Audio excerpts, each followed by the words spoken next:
Olá pessoal, nesse vídeo então, terceiro vídeo da série, vou falar sobre a perseguição aos primeiros cristãos e vou falar então do que seria a primeira perseguição registrada, que seria no tempo de Nero, quando do incêndio de Roma.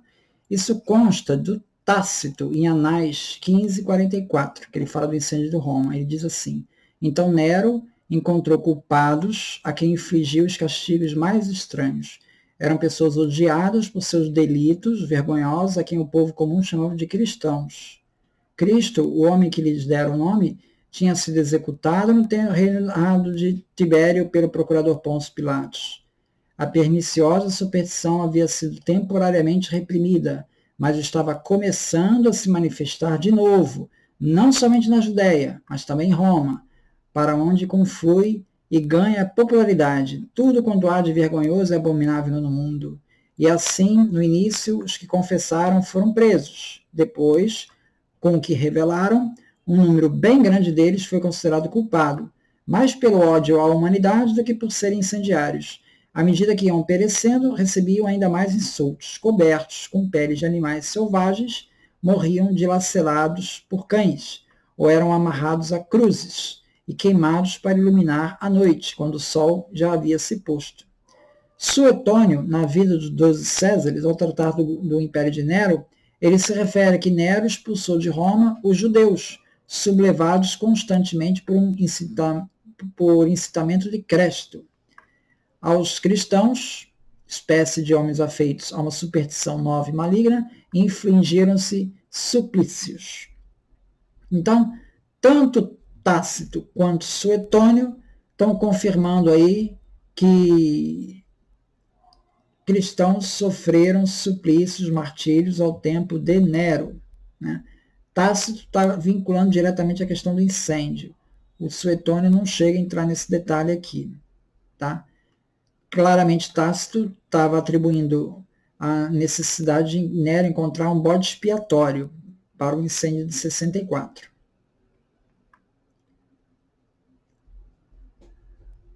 Bom, Brent Shaw, num artigo aqui que vou colocar aqui embaixo, ele argumenta que Pedro não foi martirizado em Roma.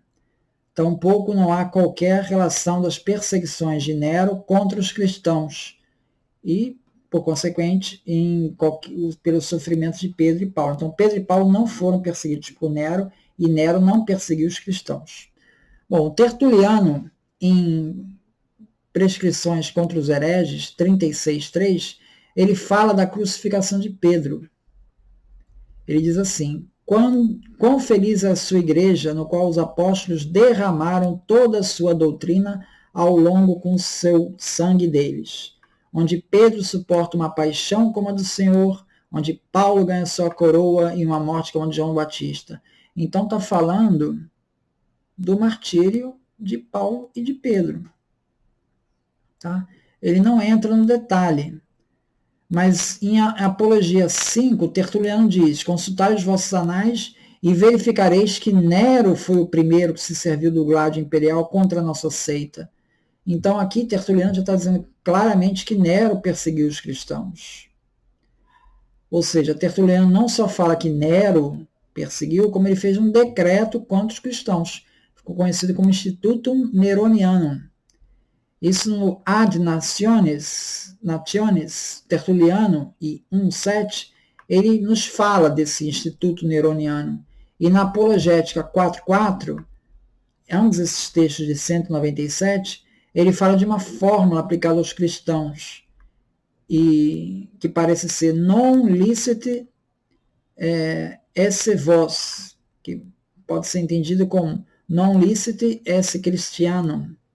Não é lícito ser cristão. Bom, Tácito não se refere a qualquer lei. Tá? Ele diz que houve uma perseguição do Nero, mas não chegou a fazer uma lei. Lá em 112, existe uma carta de Plínio ao governador Trajano, perguntando como agir com relação aos cristãos.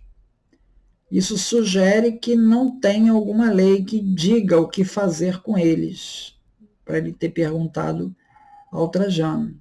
De Rossi, arqueólogo De Rossi, que é citado pelo Paul Allard, está aqui na referência, ele argumentou que as comunidades cristãs elas receberam direito de se constituir colégios funerários. Aí é o tempo de Nero e depois. Então seria estranho eles conseguirem esse direito de propriedade sendo uma organização contra a lei. Então, e o próprio Daniel Hobbes, na página 160, ele diz assim: diz que a fórmula Christianus esse non licet, não é permitido haver cristãos, foi admitida como princípio jurídico logo após a perseguição de Nero, mas não se pode apresentar qualquer base explícita para semelhante afirmação. Por quê? Porque se consultou os arquivos imperiais e não viu qualquer lei, não achou. Eusébio de Cesareia, em História Eclesiástica, livro 3, 1, 2, ele diz: Pedro, segundo parece, pregou no Ponto, na Galácia e na Bitínia, e na Capadócia e na Ásia, aos judeus da diáspora. Por fim chegou a Roma e foi crucificado com a cabeça para baixo, como ele mesmo pediu para sofrer. E o que dizer de Paulo, que desde Jerusalém até o Ilírico cumpriu com a pregação do Evangelho de Cristo e finalmente sofreu martírio em Roma, sobre Nero.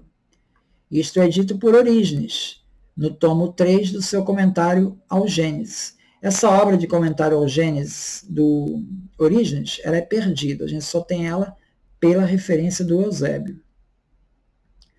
Então, nessa passagem, o Brent Shaw ele comenta que o Eusébio ele conecta a morte de Paulo a Nero, mas não a morte de Pedro. Tá?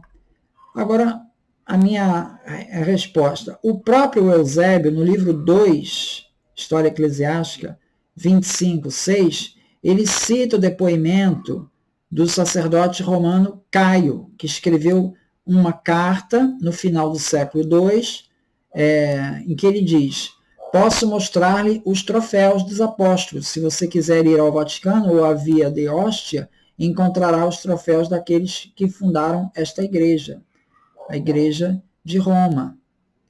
Está se referindo ao troféu dos apóstolos. Esse troféu, ele se situava na estrada que saía de Roma para o sul, rumo ao porto marítimo de Ostia. Esse troféu são os túmulos de Pedro e de Paulo. É uma evidência de que são. Então, a referência do Brent Shaw, de que Pedro não esteve em Roma, né? Tem também as evidências arqueológicas que eu falei num outro vídeo. Então, parece que é um argumento que não se sustenta do Brent Shaw. Então, muito obrigado. Então.